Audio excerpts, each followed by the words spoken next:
আমাদের তকদিরের মধ্যে কি লেখা আছে।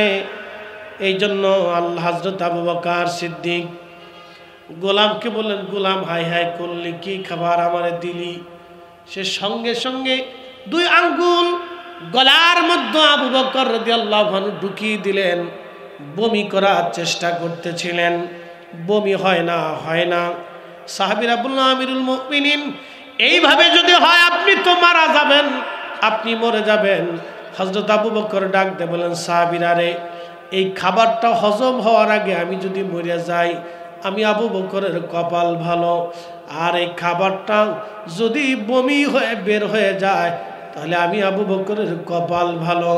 আল্লাহর নবী বলেছেন, হারাম খাবার যদি রক্তের সাথে মিশে যায়, তাহলে ওই দেহ কখনো জান্নাতে যায় না।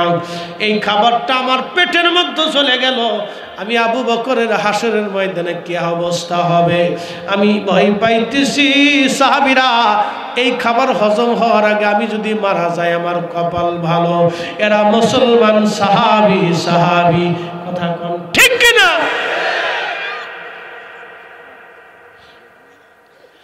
এরা সাহাবী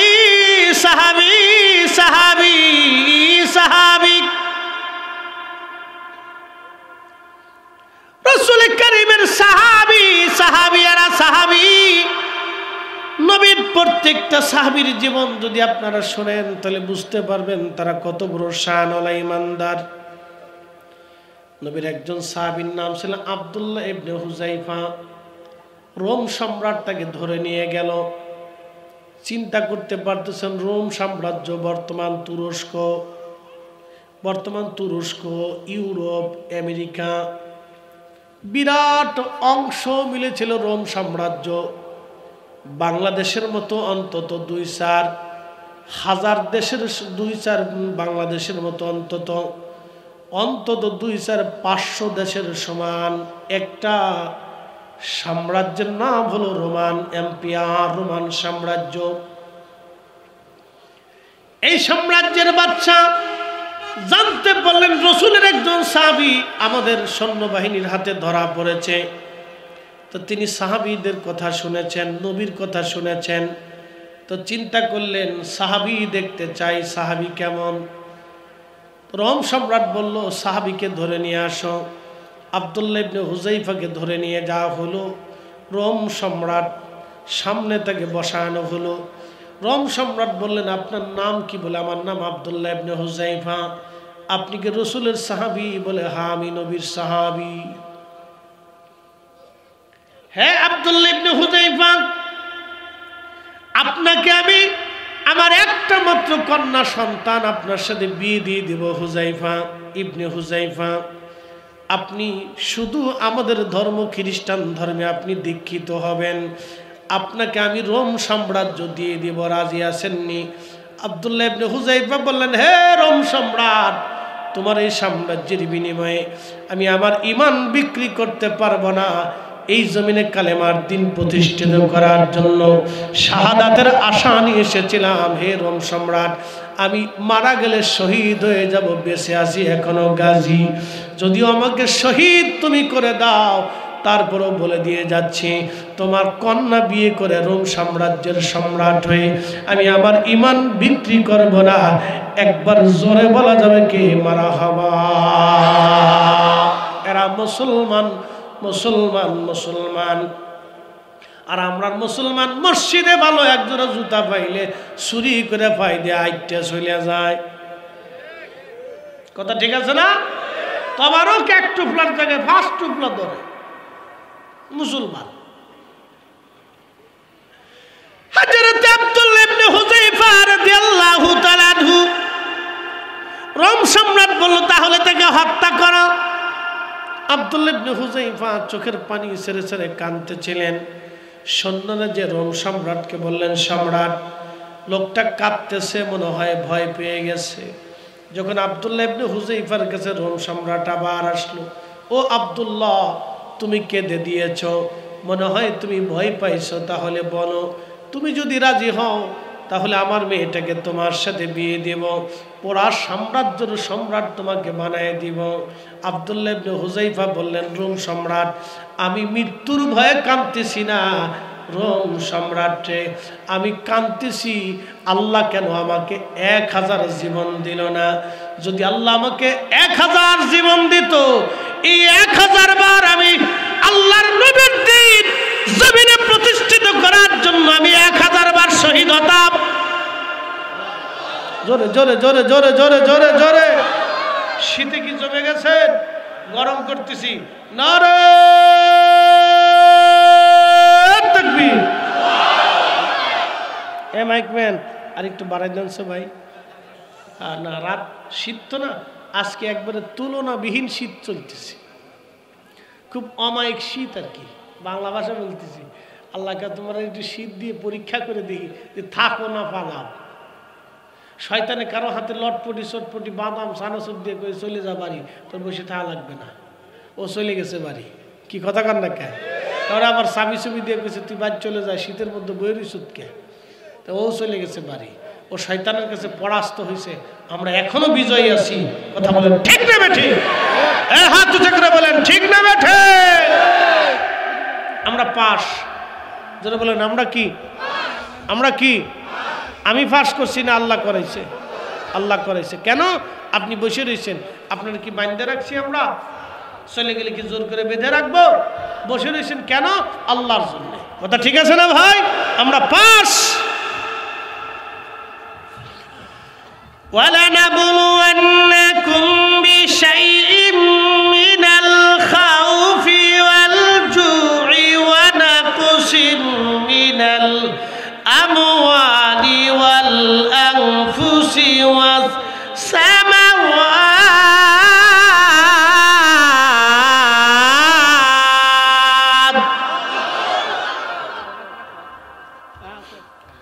রব্বুল আলামিন ডাক দিয়ে বললেন, হে আমার বান্দারা, তোমাদেরকে আমি আল্লাহ রাব্বুল আলামিন পরীক্ষা করব, ভয় দেখা পরীক্ষা হবে। আজকে ঠান্ডার মধ্যে আল্লাহ ভয় দিয়ে দিলেন, বেশি ঠান্ডা দিয়ে আল্লাহ ভয় দিলেন। দেখি আমার কোন বান্দা বসে আর কোন বান্দা চলে যায়। যে বান্দা বসবে সে বান্দা পাস। আমার ভাইরা বলছে হুজুর বেলালের জীবনের ওয়াজ করবেন। এখন আপনাদেরকে প্রশ্ন করি, বেলাল কোন দেশের মানুষ জানাই? Ethiopia, Kenya, Ghana, Somalia, Senegal, এই অঞ্চলের মানুষ। কালা তো কালা, একবারে আন্তর্জাতিক খ্যাতি সম্পন্ন কালা। তারপরে তাদের নাকের ঢক, চোখের ঢক, চেহারার ঢক, কানের ঢক, হাত পায়ের ঢক যদি আপনি দেখেন তাহলে মনে বলবেন এরা আবার কেমনে আল্লাহ তাদেরকে মানুষ বানাইল। সে যদি আপনাকে কোনো হাত দিয়ে কিছু মাখাই আপনার খাইতে দেয় তা আপনার ডর করবে যে আমি এই হাতের খাবার কেমনে খাবো, কিন্তু পরিষ্কার। কিন্তু হাত দেখলে মনে হবে যে বাপরে বাপ, এটা কোন জগতের হাত। আল্লাহু আকবার। সেই দেশের মানুষ ছিল বেলাল। কোনো লেখাপড়া নেই, কিন্তু রাসূলের দরবারের মুয়াজ্জিন, কোনো কিছুর বিনিময়ে না, শুধুমাত্র ঈমানের কারণে। কথা বলেন ঠিক না বেঠে?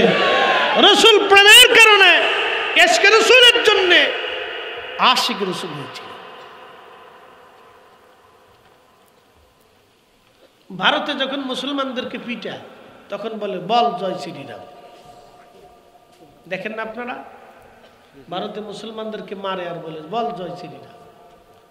ভারতের মুসলমানদেরকে মাঝে মধ্যে পিটায়, মারে, দাঙ্গা হাঙ্গামা করে, মসজিদ পুড়ায় দেয়, ভেঙ্গে দেয়, আজান দিতে দেয় না, মাইক বন্ধ করে দেয়। শুনে যান, আজকে ভারতের মুসলমানদেরকে পিটানো হয়, মারা হয়। গরু কুরবানি করলে তার মুসলমানের উপায় নেই, অথচ ওরা এত গরু আমেরিকা বিক্রি করে, গোশত বানায় বানায়। আমাদের বাংলাদেশে হচ্ছে বেঙ্গল মিট, আর ভারতে হলো শ্রীরাম মিট। শ্রীরাম, শ্রীরাম। ভারতের গোশতের কোম্পানির নাম শ্রীরাম।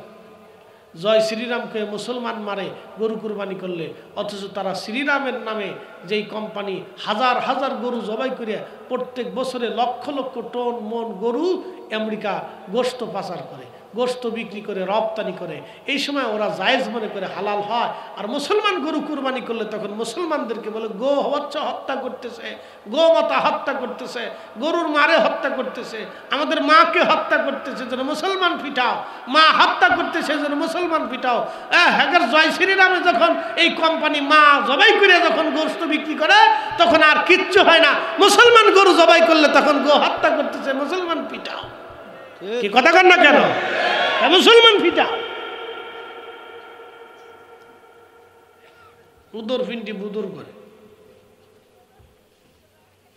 এরা আবার সবক দেয় যে আমরা বাঙালিরা সাম্প্রদায়িকতায় করতেছি। আচ্ছা বলেন তো, মেলান্দতে কোনো হিন্দুর দোকান আপনারা কোন ডাকাতি করছেন?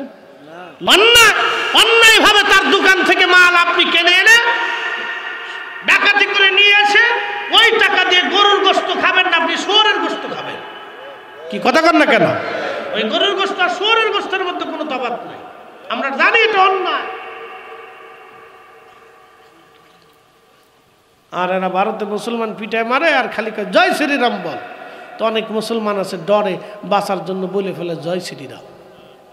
কিন্তু হযরত বেলাল রাদিয়াল্লাহু আনহু নতুন মুসলমান, কেবল ইসলাম এসেছে, কালেমা পড়েছে, এমন মারা হলো, বলা হলো জবান থেকে কালেমা সার।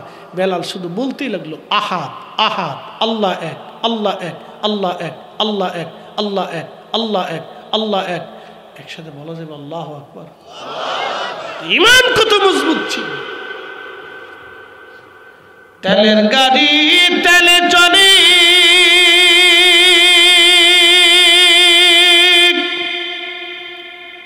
হাওয়ার গাড়ি হাওয়ায় উড়ে, বিনা তেলে চালাই গাড়ি নবী সুলাইমান। আমরা সেই মুসলমান।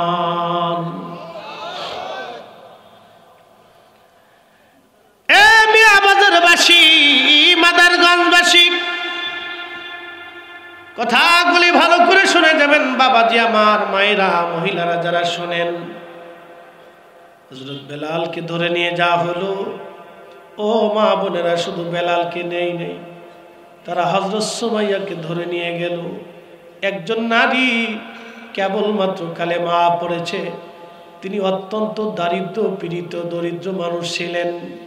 সুমাইয়া কৃতদাসী ছিলেন। আবু জাহেলের লোকজন তাকে ধরে নিয়ে গেল।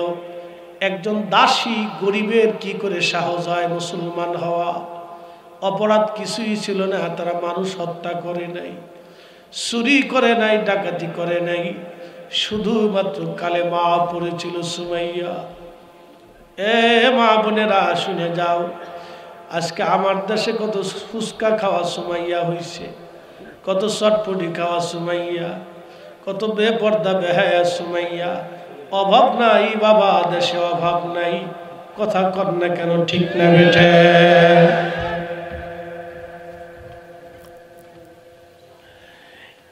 এ মাদারগঞ্জবাসী, সুমাইয়াকে ধরে নিয়ে যাওয়া হলো। সে গরিব মানুষ, গরিবের পক্ষে আমাদের দেশের লোক কম পাওয়া যায়। আসতে বললেন কেন? জোরে বলেন। সালিশ দরবার বিচারে গরিবের পক্ষ মানুষ পাওয়া যায় না, কারণ গরিব মানুষ মালটুস দিতে পারে না। ঘুমাইছে দাদা? ঘুমাইছেনি আপনার?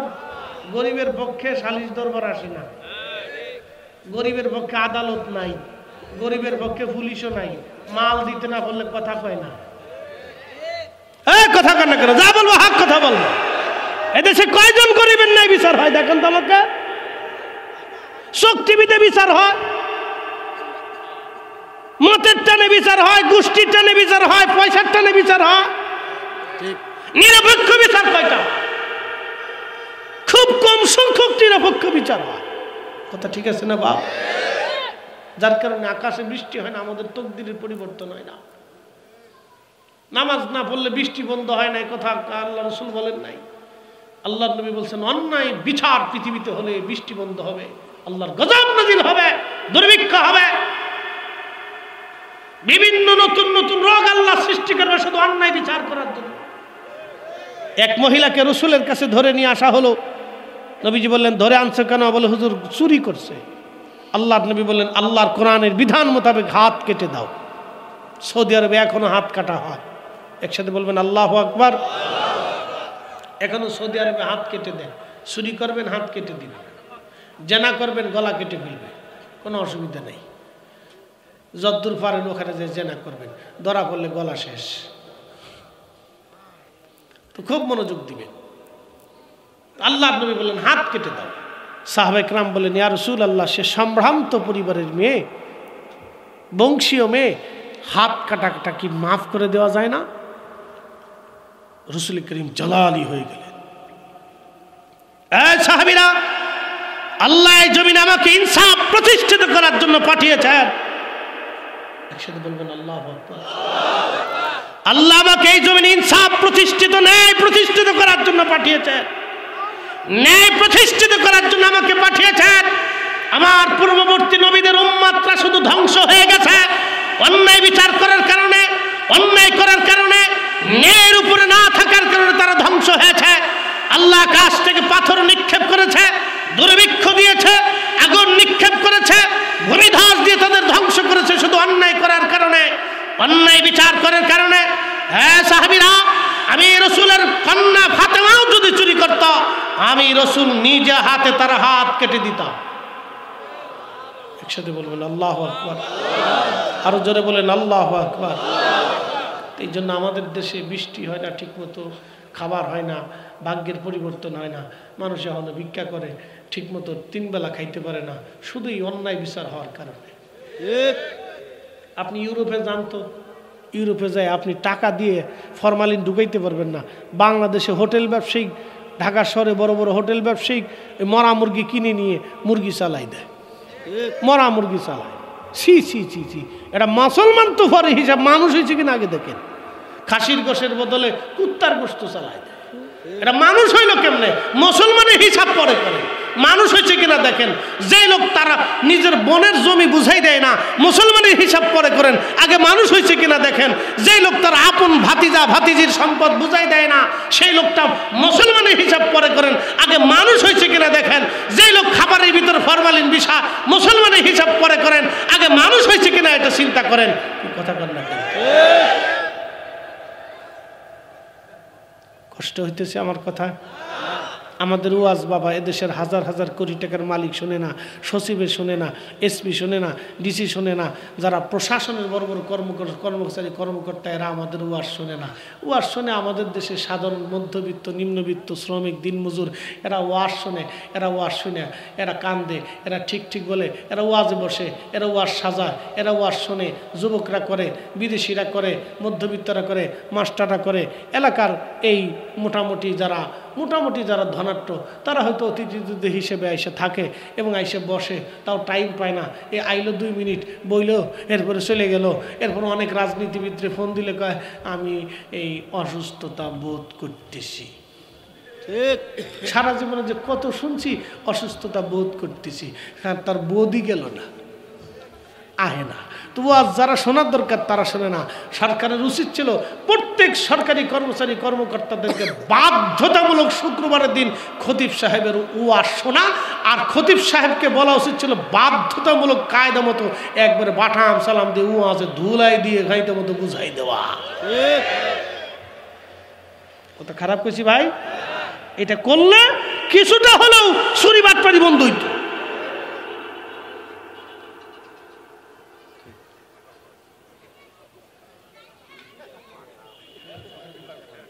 কি কথা কন না কেন? কথা খারাপ কিছু ভাই? হ্যাঁ না, প্রশাসনের উচিত, সরকারের উচিত প্রত্যেক সরকারি মসজিদে, উপজেলা মসজিদে, রাষ্ট্রীয় মসজিদে এবং এরা যে সমস্ত এলাকায় থাকে ওই সমস্ত মসজিদের ইমাম সাহেবদেরকে বেতন দিয়া, কায়দা মতো নিরপেক্ষ বিচারে ইমামদের স্বাধীনতা দিয়া, তাদেরকে রাত জুমার দিনে 12টায় বসাইয়া একবারে জুমার নামাজের বয়ান পর্যন্ত শেষ পর্যন্ত বাধ্যতামূলক হাজিরা দেওয়াইয়া বসাইয়া হুজুরের কতবে মানুষের হক, বান্দার হক, নীতির উপরে বক্তব্য দিয়ে তাদেরকে বাঠান সালাম দিয়ে সুন্দর করে বুঝাই দিতে হবে এবং ওয়াদা করাইতে হবে মসজিদের ভিতরে কোরআন শরীফ শোয়াইয়া তাদেরকে ওয়াদা করাইতে হবে। কথা কর না কেন, ঠিক না বেটা?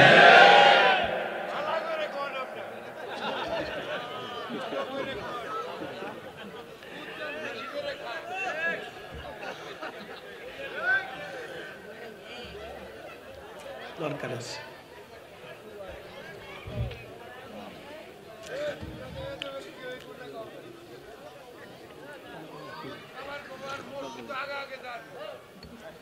যাক, আল্লাহ আমাদেরকে বুঝার তৌফিক দিক বলে না।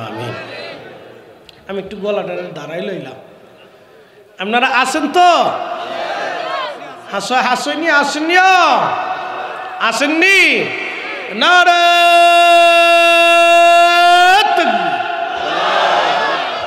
ঠিক আছে ঠিক আছে। শীতে কয় না এর ভিতরে ঢোকা যাইতো না। যে বসে আবার আপনি 1 ঘন্টা টাইম, 1 ঘন্টা না, আজকে ফজর পর্যন্ত হেতা আসেননি? ঠিক আছে, মারহাবা। একটু জিকির করে লা ইলাহা, জোরে লা ইলাহা হাসবি রাব্বি জাল্লাল্লাহ মা ফি কলবি গায়রুল্লাহ নূর মুহাম্মদ সাল্লাল্লাহ বলি নূর মুহাম্মদ সাল্লাল্লাহ পড়ি লা ইলাহা ইল্লাল্লাহ লা ইলাহা ও লা ইলাহা লা ইলাহা ইল্লাল্লাহ মুহাম্মাদুর রাসূলুল্লাহ পড়ি সাল্লাল্লাহু আলাইহি ওয়াসাল্লাম। মাদারগঞ্জবাসী মনোযোগ দিবেন। 3 বন্ধু রওনা করছে। পাহাড়ি রাস্তা দিয়ে যাওয়ার সময় আকাশে ঝড় তুফান শুরু হইল। কখনো পাহাড়ি ঢলের মধ্যে পড়ছেন কিনা আমি জানি না। একদিন শ্রীমঙ্গলে আমার গাড়িটা পাহাড়ি ঢলের মধ্যে পড়ে গেল। হাই হাই, পাহাড়ি ঢল খুব মারাত্মক। 3 বন্ধু চিন্তা করল এই পাহাড়ি ঢলের মধ্যে যদি পড়ে যায় তাহলে এই ক্যানেলের মধ্যে পড়ে পানিতে ভাসায় নিয়ে চলে যাবে। কোন জায়গা নিয়ে যাবে, আমরা মারা যাব। কঠিন অবস্থা, কঠিন মুসিবত। 3 বন্ধু দেখলো পাহাড়ের এক কোণে একটা গুহা আছে। দৌড়ায় যায় তারা পাহাড়ের গুহার মধ্যে আশ্রয় নিল। কিন্তু পার্শ্ববর্তী একটা পাহাড় থেকে মস্ত বড় একটা পাথর গড়াইয়া গড়াইয়া গড়াইয়া গড়াইয়া এই পাহাড়ের গুহার সামনে এসে পাথরটা পড়ে গেল। পাথর যখন গুহার মুখ আটকাই দিল, 3 বন্ধু 3 জনে বসে বসে কান্দে, হায় হায় এই গুহার মধ্যে আমরা পড়ে গেলাম। এখন এই গুহার মধ্যে যদি আমরা মারা যাই, পৃথিবীর কেউ আমাদেরকে দেখবে না, আমাদের বাচ্চা কাচ্চা জানবে না, সন্তানরা জানবে না, আত্মীয় স্বজনরা জানবে না। উপায় কি হবে আমাদের? 3 জনে বসে বসে কান্দে। একজনে খুব বিচক্ষণ ছিল, সে ডাক দেখা, বন্ধুরা কেঁদে কোনো লাভ হবে না, জাগা মতো কাঁদো। তোমরা জীবনে কে কোন নেক আমল করছো, এই নেক আমল দিয়ে আল্লাহর দরবারে হাত বাড়ায় কান্দো। দাদা উঠে কে মুরব্বী মুরব্বী নতুন, আচ্ছা যান 1 নম্বর যান, আবার 2 নম্বরে যায় না। কিন্তু 1 নম্বরে যান, 2 নম্বরে যায় না। চলে আসেন, লাড়াচাড়া দেওয়া যাবে না, ওয়াজটা শুনে যান। সবসময় আসা যাবে না। এই ভাইরা খুব কষ্ট করে আমার দাওয়াত করছে, আমি খুব কষ্ট করে ডেট খুব পাওয়া যায় না, বিরাট ফেরা 1 বছর আগেতে ফিল আপ হয়ে যায়, এই সিস্টেম করে দেওয়া যায় না। আর আপনাদের এই অঞ্চল তো আমাদের আসা খুব কষ্ট আর কি, কঠিন, দূরত্বটা বেশি, সে কারণে টাইমিং ম্যানেজ করাও খুব কষ্ট হয়ে যায়। তো যা হোক ইনশাল্লাহ আল্লাহ কবুল করছেন, এই জন্য আল্লাহ দয়া করে আনছেন। তাহলে আপনারা আমাদের দাওয়াত করে আনছেন, যদি আপনারা চলে যান তাহলে কেমন হলো? একজনে আয়কা, হুজুর আমরা খুব আর শুনি, সারা তো আর শুনতে শুনতে ঘুমাই, হুজুর আপনি আমার বাসায় আসেন। তো বাসায় ধরেন গেলাম, যাওয়ার পরে সে আমার বসতে দিল, বসতে দেখে হুজুর আপনার বিরাট আমি ভক্ত, সে কথা কইয়া চলে গেল, সারাদিন আর খবর নাই। তাহলে কেমন সে মেজবান আপনি একটু চিন্তা করেন। তা আমি মেহমান, আপনারা মেজবান, দাওয়াত করে আনছেন, এখন যদি আপনারা আমার এখানে বসাইতে চলে যান তাহলে কেমন হবে কন্ত? যাওয়া যাবে না, এই জন্য বসতে হবে, কিছু কথা হবে সুন্দর সুন্দর, এগুলো আমাদের জীবনে জানা দরকার। কে পালন করুক না করুক সেটা আমাদের বিষয় না বাপ, আমরা সবাই কিন্তু কবরে চলে যাব, আল্লাহর আদালতে আমাদেরকে দাঁড়াইতে হবে। ধনী ব্যক্তির 500 বছর আগে গরিবদেরকে আল্লাহ জান্নাত দিয়ে দিল। তাহলে এই জন্য কে আমল করবে না করবে ওটা আমার বিষয় না, কোরআনের কথা রাসূলের কথা আমাদেরকে বলতেই হবে। এই স্টেজে যেহেতু আল্লাহ আমরা বসার সুযোগ দিয়েছে, অতএব হক ও ন্যায় ইনসাফের কথা আমাদেরকে বলাটাই জরুরি। কথা বলেন ঠিক না বেঠিক? এ মাদারগঞ্জবাসী, 3 বন্ধুর এক বন্ধু হাত বাড়ায় বলি, ইয়া রাব্বি, জীবনে কোনো আমল আমার নাই, আল্লাহ আমি একটা মাত্র আমল করেছি, ইয়া রব। আমার একটা দিন মজুর ছিল, সারাদিন পরিশ্রমের বিনিময়ে আমি তারে মাত্র 1 সা গম দিতাম। আল্লাহ এই 1 সা গম নিয়ে সে বাড়ি যাইতো, বাচ্চা কাচ্চা নিয়ে খাইতো, কোনো রকম দিন চলতো। আল্লাহ বহুদিন কাজ করলাম, আর একদিন হঠাৎ কাজ শেষ করে সে চলে গেল, কিন্তু 1 সা গম না নিয়ে চলে গেল। রব্বুল আলামিন ওই 1 সা গম আমি জমিনের মধ্যে বপন করলাম, গম থেকে আরো গম হইল, ওই গম আমি বিক্রি করে একটা গরু কিনলাম, গরু থেকে আরো গরু হলো। বহুদিন পরে ওই দিন মজুর একদিন ফিরে এসে আমার দ্বারস্থ হয়ে বলল, মালিক আমি একটা দিন কাজ করছিলাম, একটা দিন কাজের বিনিময়ে পাইতাম, আমি গরিব মানুষ, দয়া করে কাজের বিনিময়টা আপনি আমাকে দিয়ে দেন। আল্লাহ তুমি জানো, সেই দিন আমি আমার দিন মজুরকে বললাম, দিন মজুর, গোয়াল ঘরে গরু যা আছে সব তোমার, তুমি গরুগুলি নিয়ে চলে যাও। আমার দিন মজুর বিশ্বাস করতে পারতেছে না, আমি তাকে গরুগুলি দিয়ে দেব। দিন মজুর কাদের বলে, মালিক ঠাট্টা করবেন না, আমি অত্যন্ত পীড়িত দরিদ্র মানুষ, মেহেরবানি করে আপনি আমারে 1 সা গম পাইতাম দিয়ে দেন। আমি বললাম, দিন মজুর রে, শ্রমিক, তুই আমার বাড়ি কাজ করতি, একটা দিনের বেতন 1 সা গম তুই পাইতি, তুই না নিয়ে চলে গিয়েছিলে। আমি 1 সা গম জমিনে বপন করে আরো গম হয়েছিল, ওই গমগুলি বিক্রি করে একটা গরু কিনছিলাম, গরু থেকে অনেক গরু গোয়াল ঘরের মধ্যে হয়ে গেছে। এই গরুর মালিক আমি না, গরুর মালিক তুমি। তুমি গরুগুলি নিয়ে যাও, আমার দিনা মুক্ত করিয়া যাও। আরো জোরে, আরো জোরে, জোর হয় না কেন? জোরসে বলো। আর আমার দেশে কতদিন মজুর কতজনের কাছে কত টাকা চায়, পায়, পরে নিস, পরে নিস, পরে নিস। তোর 500 টাকা মাইরে খাবো নাকি? কি কথা কর না কেন? ঝাড়ি দেয় বেটা, তোর 500 টাকা কে মাইরে খাবা? তো 500 টাকা মেরে খাবো না তো তোমার দিতে বাধে কেন? কি কথা কর না কেন? তোমার দিতে বাধে কেন? তুমি সাথে সাথে দিয়ে দেবা।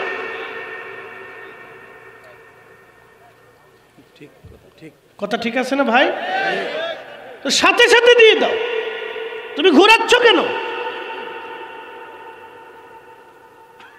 আল্লাহ রাসূল বলছেন, উম্মত শ্রমিকের ঘাম শুকানোর আগে তার বেনিফিট দিয়ে দাও। আল্লাহু আকবার। আমার রাসূলের মতো মহামানব পৃথিবীতে আর হবে না। কথা ঠিক কি না? কখনোই ছিল না। লাকাদ কানা লাকুম ফি রাসূলিল্লাহি উসওয়াতুন হাসানা। কোরআনে তার চরিত্রের সার্টিফিকেট আল্লাহ দিয়েছে। ওয়া ইন্নাকা লাআলা খুলুকিন আযীম। তিনি মহান চরিত্রের অধিকারী। একসাথে বলা যাবে আল্লাহু আকবার। আমরা সেই নবীর উম্মত। কথা কোন ঠিক না বেঠিক? মসজিদে জুতা চুরি করে। আমি বহুদিন আগে একজোড়া জুতা কিনছিলাম, মাহফিল করতাম ছাত্র বয়স থেকে, তখন হ্যাজাক লাইট জ্বালায় মাহফিল করতো। মনে আছে না আপনাদের? হ্যাজাক লাইট শুনছেন নি? তাহলে বুঝতেছেন যে কত আগে থেকে আমি ওয়াজ করি। এবার বুঝে গেলাম, বক্তা কিন্তু আজকের না, ছাত্র বয়স থেকে ওয়াজ করি।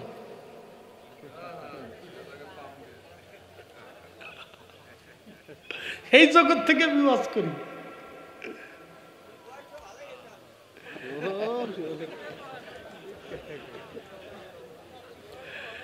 এই হেজাক লাইটের সময় থেকে ওয়াজ করি। তো এই সময় ওয়াজ করলে 50 টাকা, 100 টাকা, 500 টাকা সর্বোচ্চ দিত। তা আবার কোনোদিন 30 টাকাও দিত, 20 টাকাও পাইছি। আবার অনেক কমিটি করতে, হুজুর জানকে পরে দেখা করবানি, আর জীবনে দেখা হয়েছে না। তো এই সময় বহুত কষ্ট করে 1600 টাকা দিয়ে বাটার দোকান থেকে একজনের জুতা কিনছি।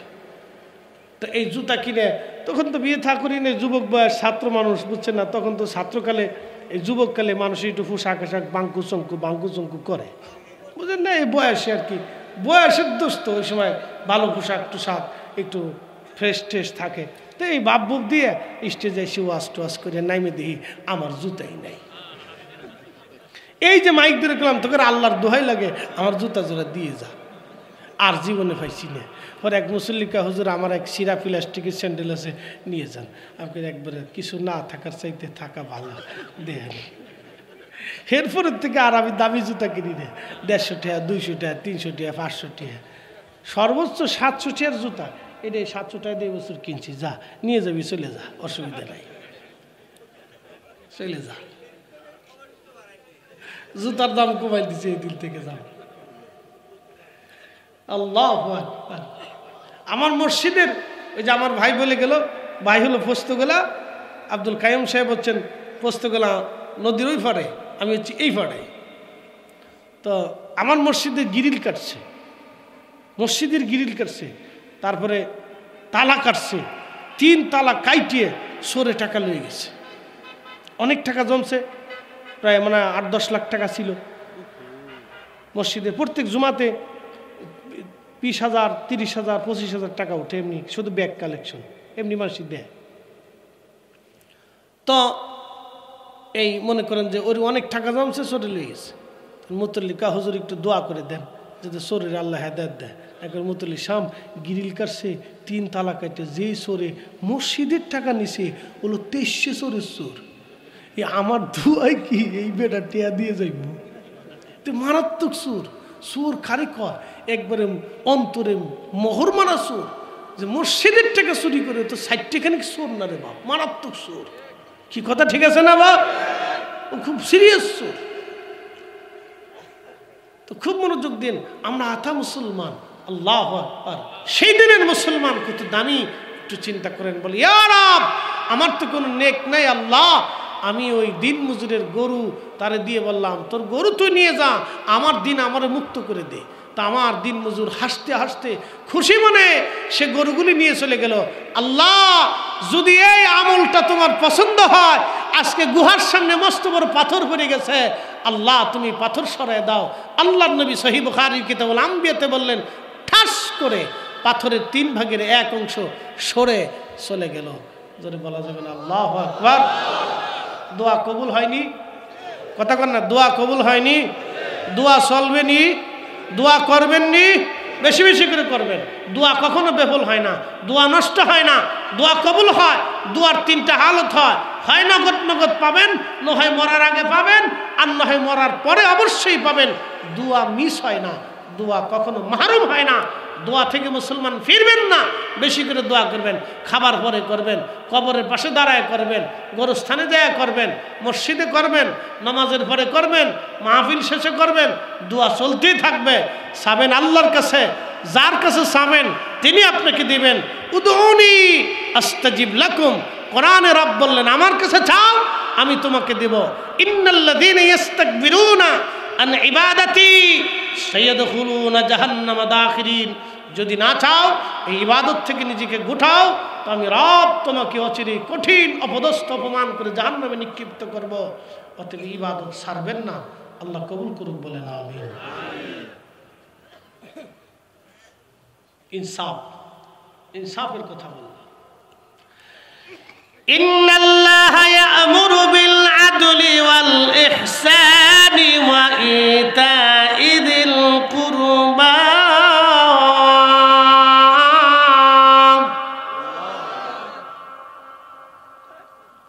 প্রিয় উপস্থিতি, রব্বুল আলামিন কুরআনুল কারীমের মধ্যে বললেন, তোমরা পৃথিবীতে ইনসাফ করবা, ন্যায় করবা, অন্যায় করবা না। ন্যায় করবা, অন্যায় করবা না।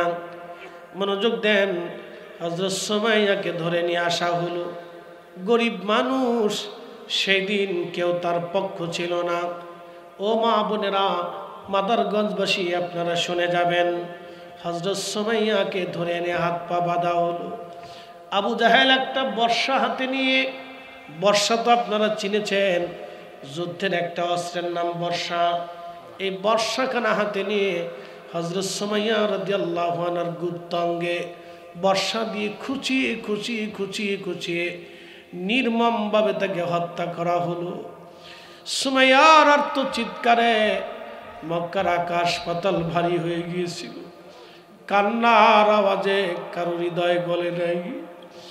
হযরত সুমাইয়া বারবার কেঁদেছিল, ইয়া রব, যেই দিন আমার কলিজার মধ্য দিয়েছ, যে হেদায়েত তুমি আমাকে দিয়েছো, ইয়া রাব্বি, হেদায়েত থেকে আমাকে সরাইও না, ওরা আমাকে হত্যা করতেছে। আল্লাহ, আমি যে ঈমান গ্রহণ করেছি, এই ঈমান যেন আমার কলিজা থেকে বের হয়ে না যায়। ও নারী সমাজ, হযরত সুমাইয়ার জীবনী শুনে যাবেন। আল্লাহু আকবার। সেই দিন তার কান্নায় কারো মন গলে নাই। আবু জাহেল তাকে মারতেছিল, বর্শা দিয়ে খুঁচিয়ে খুঁচিয়ে নির্মমভাবে তাকে হত্যা করা হয়েছিল। কঠিনে হত্যাযজ্ঞে তারা আনন্দে মেতেছিল। সুমাইয়ার কান্নায় আকাশ পাতাল ভারী হয়েছিল। সেই দিন সুমাইয়া জীবন দিয়েছিলেন, ঈমান দেন নাই। রব্বানা লা তুজিগ কুলুবানা বাদা ইয হাদাইতানা ওয়া হাব লানা মিন লাদুনকা রাহমাতান ইন্নাকা আনতাল ওয়াহ্হাব। রব্বুল আলামিন দোয়া শিক্ষা দিয়ে বলেন, হে বান্দা, দোয়া করো, আল্লাহ হেদায়েত দিয়ে আমাদেরকে গুমরা বানাই দিয়েন না, পথভ্রষ্ট বানায়েন না। হেদায়েত দেওয়ার পরে আমাদেরকে গুমরা বানায়েন না। সুমাইয়ার জীবন চলে গেল। হযরত সুমাইয়ার স্বামীর নাম ছিল হযরত ইয়াসার রাদিয়াল্লাহু আনহু। তার পায়ের মধ্যে রশি বাঁধা হলো, দুই পায়ের মধ্যে রশি বেঁধে উটের গলার মধ্যে রশি বেঁধে দেওয়া হলো। দুইটা উট দুই দিকে সারানো হলো। উট দৌড়ায় যায়। হযরত ইয়াসার রাদিয়াল্লাহু আনহু দুইটা পাহাড় গোরগুলি ছুটে ছুটে ভেঙে গেল। বন্ধু, আবার উটগুলি দাবড়ানো হলো। হযরত ইয়াসারের মাঝখান থেকে ফেরে ফেরে চামড়া ছিঁড়ে ছিঁড়ে বারে বারে টানতে টানতে চামড়া ছিঁড়ে ছিঁড়ে হযরত ইয়াসারের জীবন চলে গেল। জীবন দিল, শহীদ হলো, কিন্তু ঈমান দেন নাই। সেই দিনের সাহাবী রাসূল স্বামী আর স্ত্রী দুইজনে একসঙ্গে জীবন দিলেন। ইসলামের জন্য প্রথম জীবন দানকারী একজন নারী, ইসলামে প্রথম কালেমা গ্রহণকারী একজন নারী, তিনি আম্মা জান খাদিজাতুল কুবরা। ইসলামের জন্য প্রথম যিনি জীবন দিলেন তিনি নারী হযরত সুমাইয়া রাদিয়াল্লাহু আনহা। ও নারী সমাজ, ও নারী সমাজ, এখন তো আমাদের নারীরা উস্কা ফুসকা আবিজাবির পাগল, আমাদের নারীরা বেহায়াপনার পাগল, আমাদের নারীরা বেপরদার পাগল, আমাদের নারীরা শুধু মার্কেট করার জন্য পাগল, দুনিয়াদারির পাগল, আমাদের নারীরা ঝগড়া করার জন্য পাগল। আহা, নারী সমাজকে আল্লাহ এতটাই মর্যাদা দিলেন যে প্রথম দিন কবুলকারী নারীদের মধ্য দিয়ে দিলেন, প্রথম ইসলামের জন্য শহীদ নারীদের মধ্যে আল্লাহ দিয়ে দিলেন। এইভাবে বহু সাহাবীর ক্ষত হয়ে গেল, জীবন চলে গেল। হযরত খাব্বাব রাদিয়াল্লাহু আনহুকে তারা ধরে নিয়ে গেল। হযরত খাব্বাবকে ধরে নিয়ে, তিনি ছিলেন একজন কামার, তিনি আগুন দিয়ে, কয়লার ভিতরে আগুন দিয়ে লোহা দিয়ে অস্ত্রপাতি বানাইতেন। হযরত খাব্বাব রাদিয়াল্লাহু আনহুকে তারা ধরে নিয়ে গেল। আবু জাহেলের দলেরা, গরিব মানুষ, খাব্বাবকে হাত পা বেঁধা হলো। যেই কয়লাগুলি আগুন দিয়ে জ্বালানো হয়েছিল, আপনারা জানেন কয়লাগুলি আগুনের মধ্যে জ্বলে জ্বলে জ্বলে জ্বলে এই কয়লাগুলি আঙ্গারের মতো হয়ে যায়, গরম হয়ে যায়, আগুনের মতো হয়ে যায়। এই কয়লাগুলি, আগুনগুলি মাটির উপরে বিছাইয়া হযরতে খাব্বাব রাদিয়াল্লাহু আনহুকে চিৎ করে শোয়াইয়া, ওই আগুনের উপরে চিৎ করে শোয়াইয়া বুকের উপরে পাথর চাপা দিয়ে 10-12 জনে পাড়া দিয়ে চেপে ধরে রাখতো। কয়লার আগুনে পিঠের চামড়া পুড়ে পুড়ে পুড়ে পুড়ে চামড়া পুড়ে চর্বি গলে যাইতো। খাব্বাব বলতেন আমি চিৎকার করতাম, ওরা ছাড়তো না। এরপরে আবার কয়লাগুলি ছুটাইয়া ওই কয়লাগুলি আগুন বানাইয়া আবার কয়লাগুলি মাটির উপরে বিছাইয়া ওরা আমাকে চিৎ করে শোয়াইয়া জোর করে চাপা দিয়ে ধরে রাখতো। আর বলতো খাব্বাব জীবন দিবি না কালেমা দিবি? হযরত খাব্বাব বলতেন এ কাফেররা, জীবন চলে যাবে কিন্তু ঈমান যাবে না, ঈমান যাবে না, ঈমান যাবে না। আমার পিঠের চামড়া গলে গেল, চর্বি গলে গেল, এইভাবে জায়গা জায়গা থেকে গোশত উঠে গেল।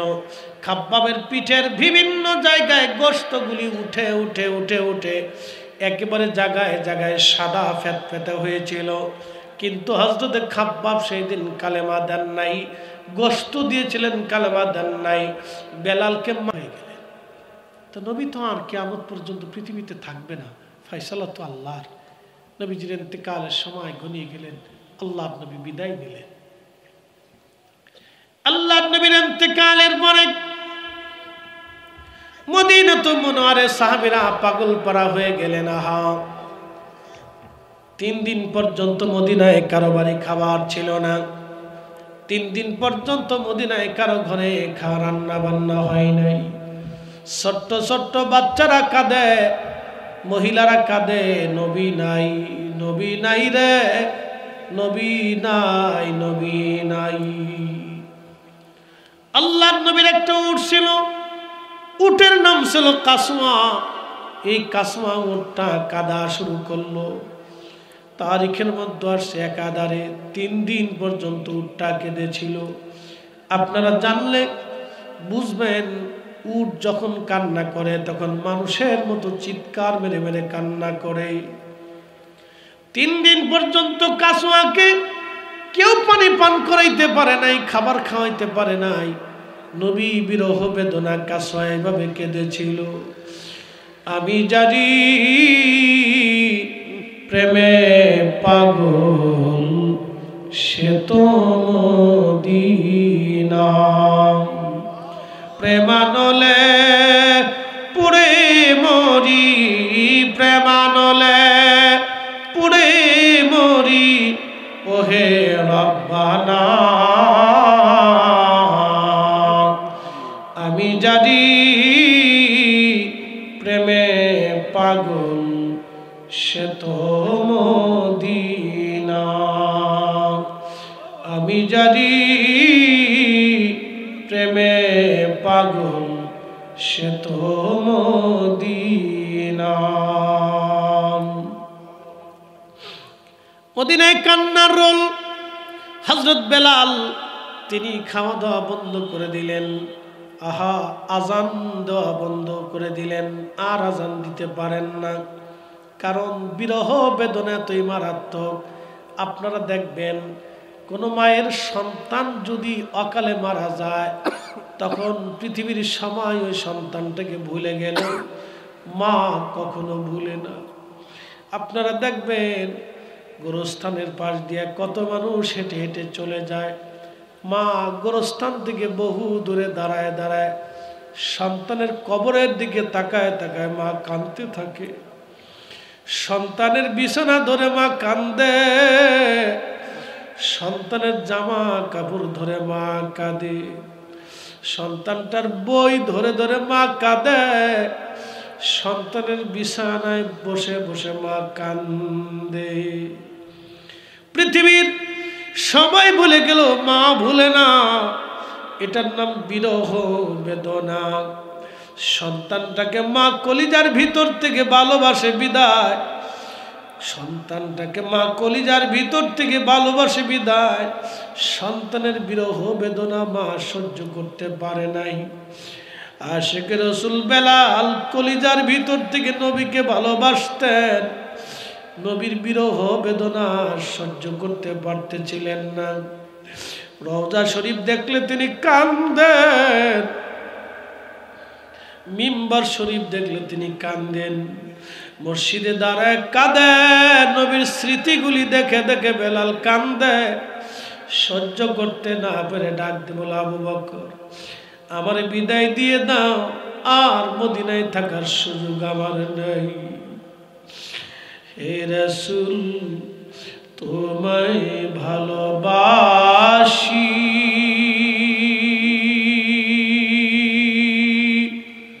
অন্তরে শুধু মুখে নয়, জান্নাতের আশায় নয় হে রাসূল, জাহান্নাম কেউ ডরি না।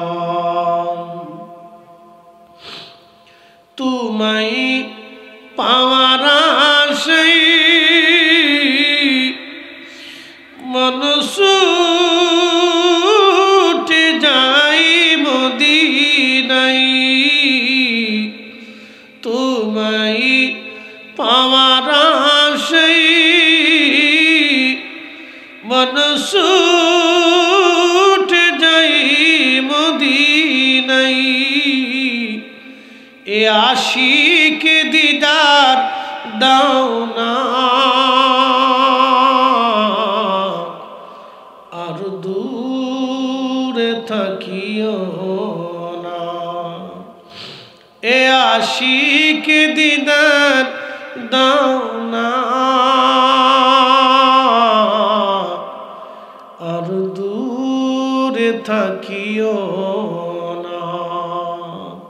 হে রাসূল তোমায় ভালোবাসি, অন্তরে শুধু মুখে নয়, জান্নাতের আশায় নয় হে রাসূল, জাহান্নাম কেউ ডরি না।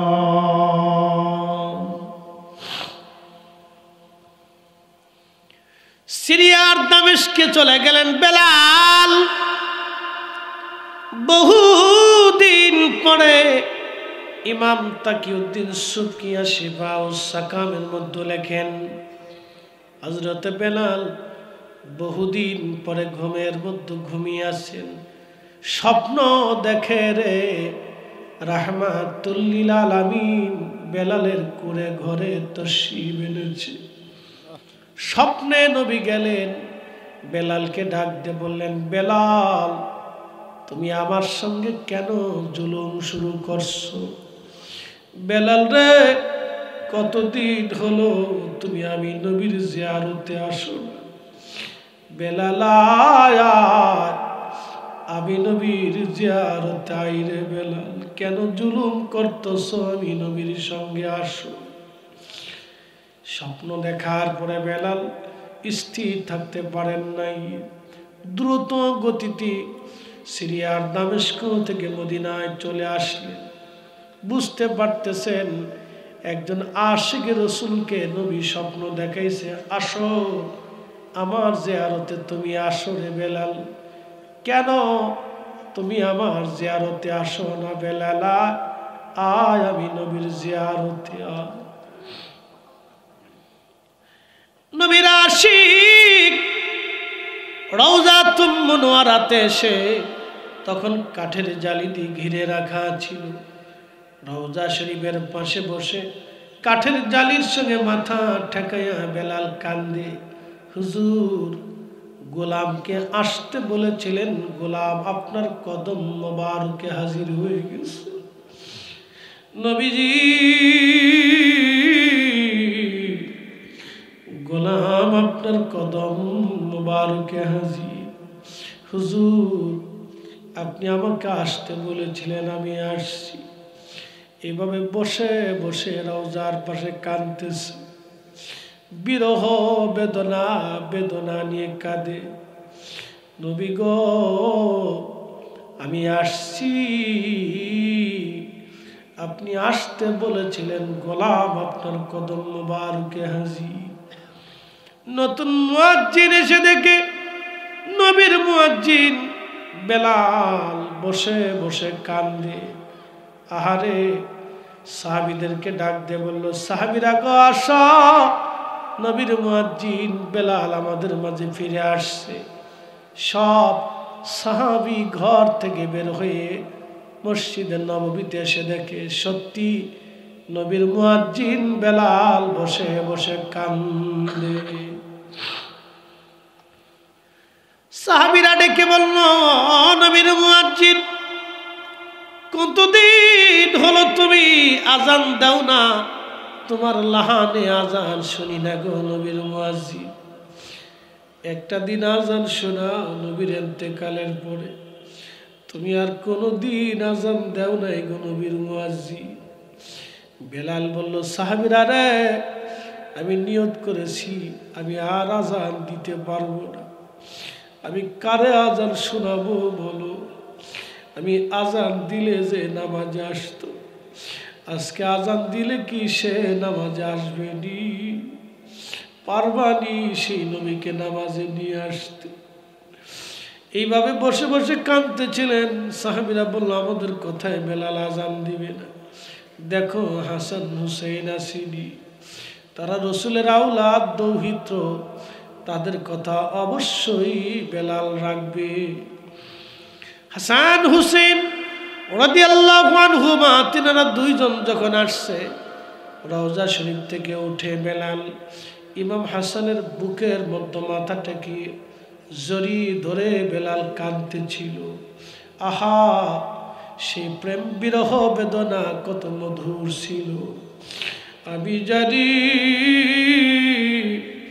প্রেমে পাগল সে তো মদিনা, প্রেমানলে পড়ে মরি, প্রেমানলে পড়ে মরি, ওহে রব্বানা।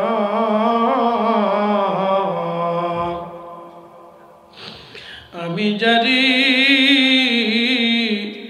প্রেমে পাগল সে তো মদিনা।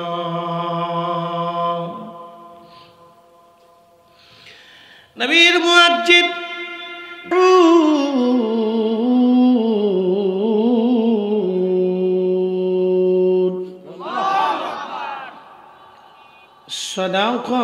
সাদাকাল্লাহুল মাওলানাল আযীম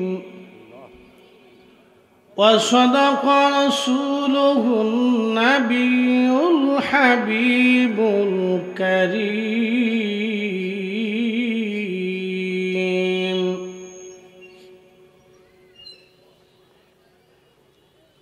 في شان حبيبه ومحبوبه ومعشوقه مخبرا وآمرا.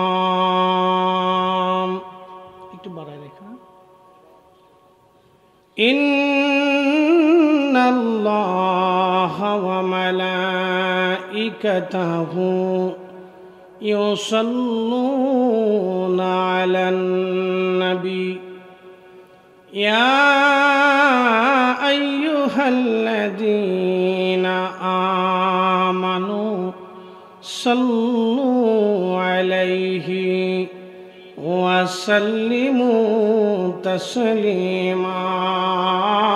اللهم صل على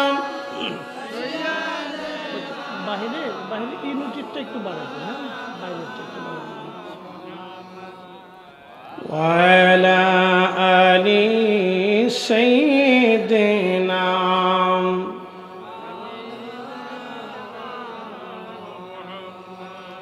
নবীর ইশকে জানো দিল ভাই, এ ভুবনে কাঁদে না। রোজ হাসরে ভাই জানতারা নবীজির দেখা পাবে না। আল্লাহুম্মা সাল্লি আলা মাশাআল্লাহ আল্লাহু আকবার মুহাম্মাদ আলা আলি সাইয়্যিদিনা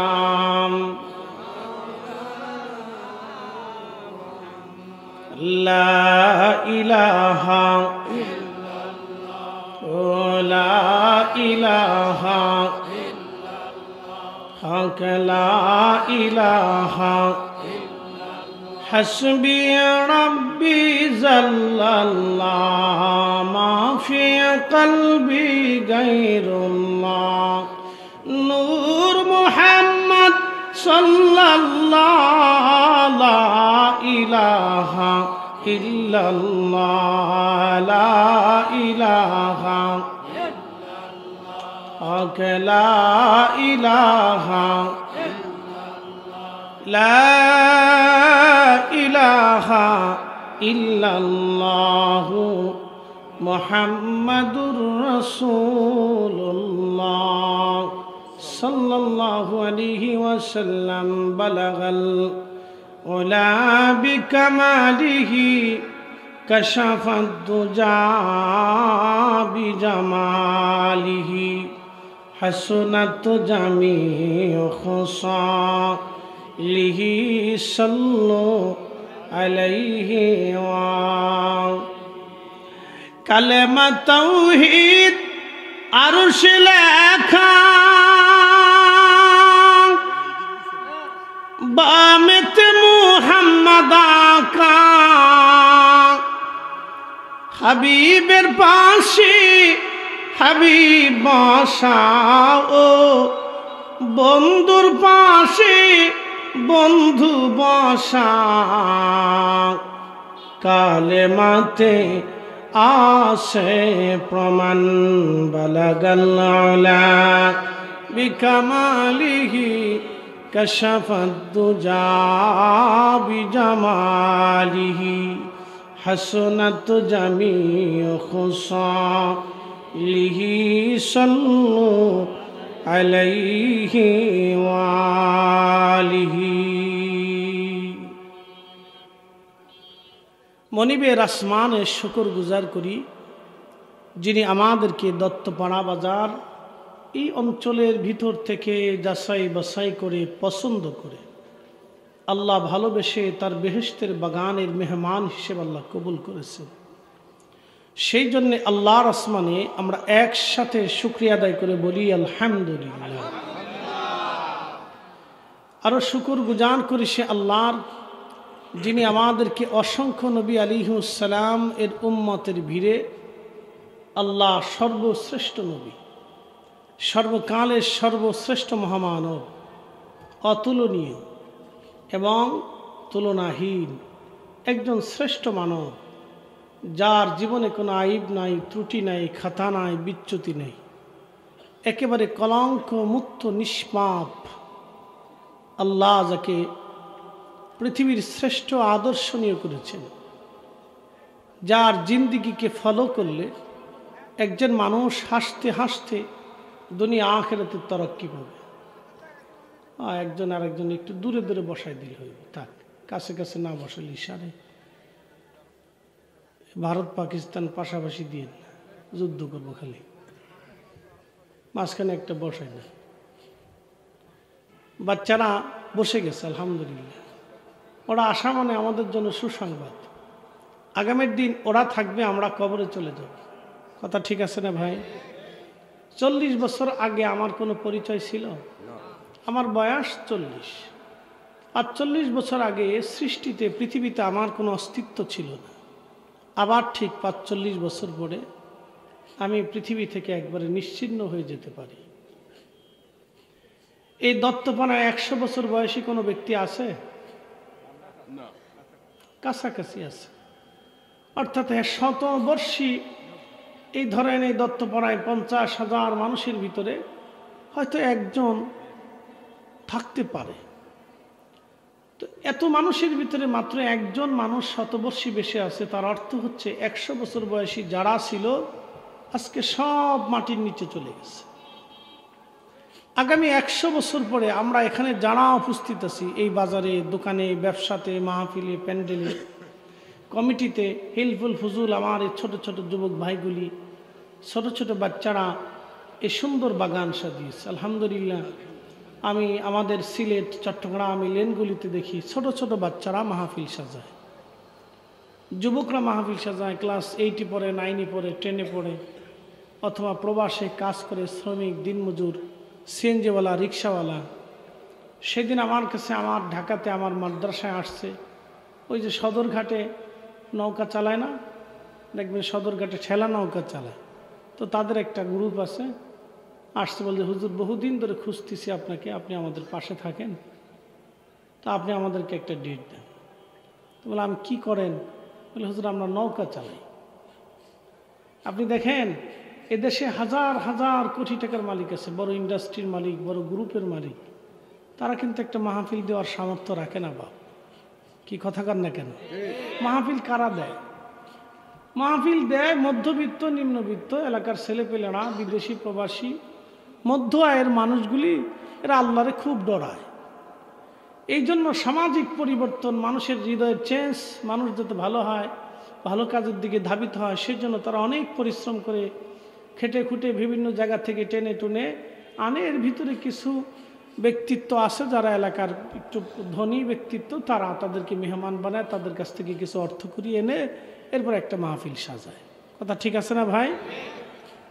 কিন্তু আমাদের দেশের যারা একবারে বেশি ধনী, তারা মাহফিলে আসেও না, বসেও না, এত সময় তাদের নেই, তারা দেয়ও না, তাদের নসিবেও নাই। আল্লাহ আমাদেরকে কবুল করেছেন, একসাথে বলেন আলহামদুলিল্লাহ। এ দয়া কার? একসাথে বলতে হবে কার?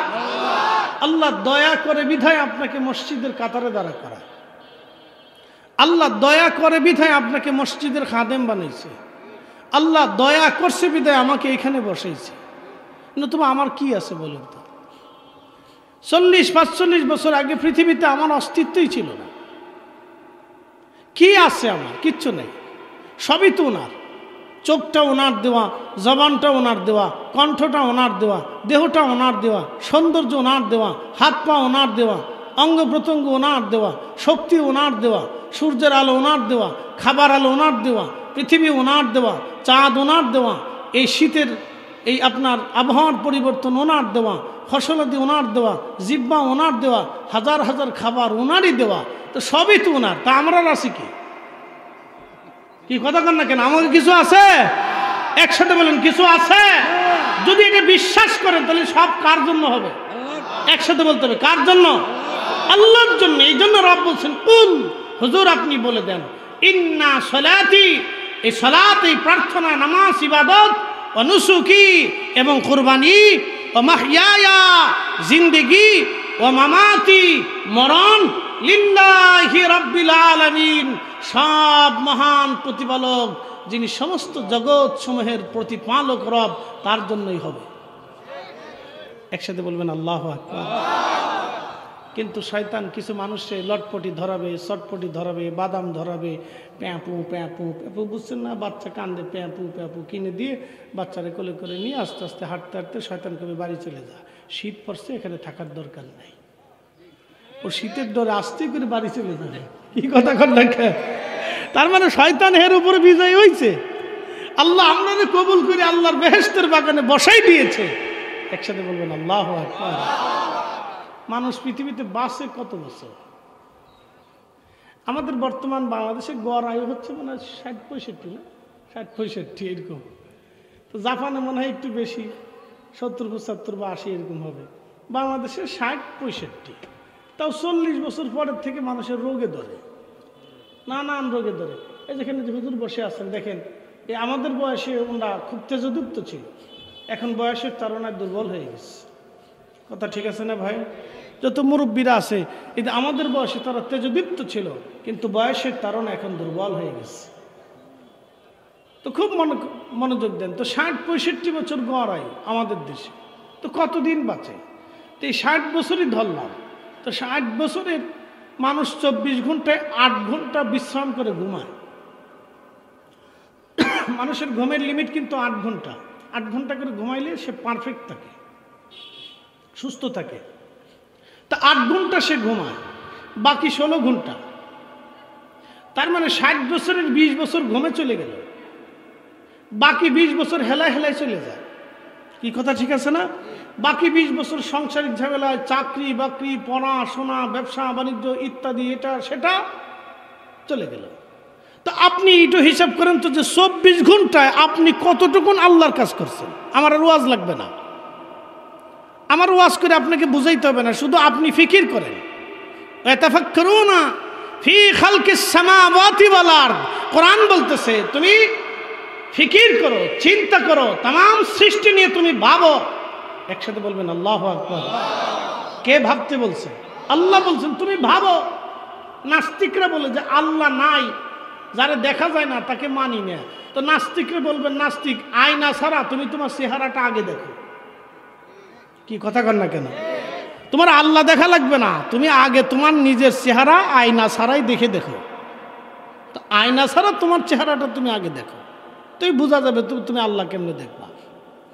তুমি আল্লাহ দেখতে চাও, তোমার নিজের চেহারাই তুমি দেখো না। তোমার ভিতরে যে আছে তাকেই তুমি 60 বছর দেখো নাই তোমার এই চোখ দিয়ে। তোমার আমার এই আল্লাহর দেওয়া এই চোখটা দিয়ে আমার ভিতরে যে আছে 60 বছর তারই তো দেখলাম না।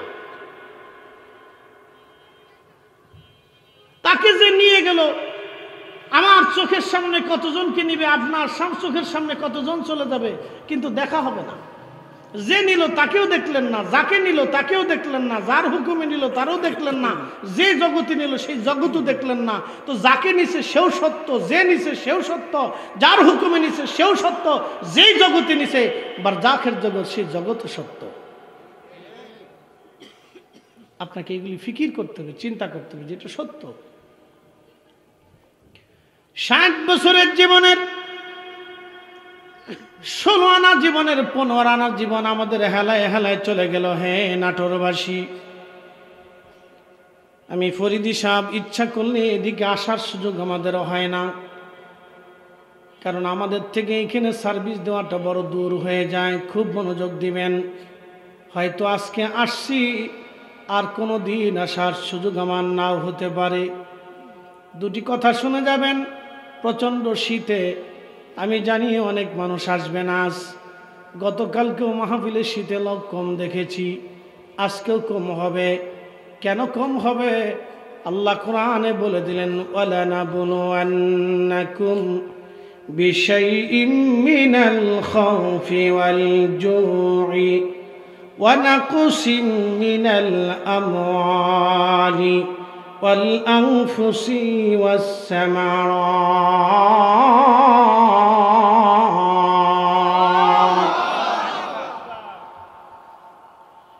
এ বান্দা, তুমি কি ভেবেছো আমি তোমাকে সৃষ্টি করেই ছেড়ে দেব? তোমাকে কি আমি পরীক্ষা করব না? দুনিয়ার মধ্যে তোমারে দিলাম সূর্যের আলো, টাইম টু টাইম আল্লাহ আমি তোমাকে উঠাই দিচ্ছি। একটা দিনের জন্য সূর্যের আলো ওঠানোর জন্য তোমাদেরকে কোনোদিনও তোমাদেরকে সূর্যের সামনে সেজদা দিতে হয় নাই। আমাদের পৃথিবীতে যারা সূর্যের পূজা করে তারা ভাবে সূর্য আমাদের ভগবান, আমাদের দেবতা। যারা প্রতিমার পূজা করে তারা ভাবে প্রতিমা আমাদের দেবতা। দেখবেন আমাদের দেশে সনাতন ধর্মের যারা আছে এটা তাদের বিশ্বাস। আমি কটাক্ষর জন্য বলতেছি না, বোঝার জন্য বলতেছি। তারা বিশ্বাস করেন তাদের বিদ্যার দেবতা আলাদা, সেই জন্য তারা সরস্বতীর পূজা করে থাকে। তারা মনে করেন তাদের সাপ থেকে এই বাঁচানোর জন্য সেই দেবতা আলাদা, সেই জন্য তারা মনসার পূজা করে। তারা নিরাপত্তার জন্য কালীর পূজা করে থাকে অথবা দুর্গার পূজা করে থাকে। যৌন শক্তি, শারীরিক শক্তি বর্ধনের জন্য তারা হয়তো শিবের পূজা করে থাকে। তারা কার্তিক গণেশের পূজা করে থাকে, এক এক সময় এক এক দেবতার পূজা করে। আগুনের পূজা করে, তারা ভাবে এটাই বুঝি আমার দেবতা। তারা গরুর দেবতা করে, গরুর পূজা করে, তারা ভাবে গরুই আমাদের দেবতা। খুব মনোযোগ দেবেন। গরু পূজা শুরু হলো কবে থেকে তার একটি ইতিহাস আমি কোরআন থেকে শোনাচ্ছি। মুসা আলাইহিস সালামকে রব্বে কারীম বলেন, মুসা তুর পাহাড়ে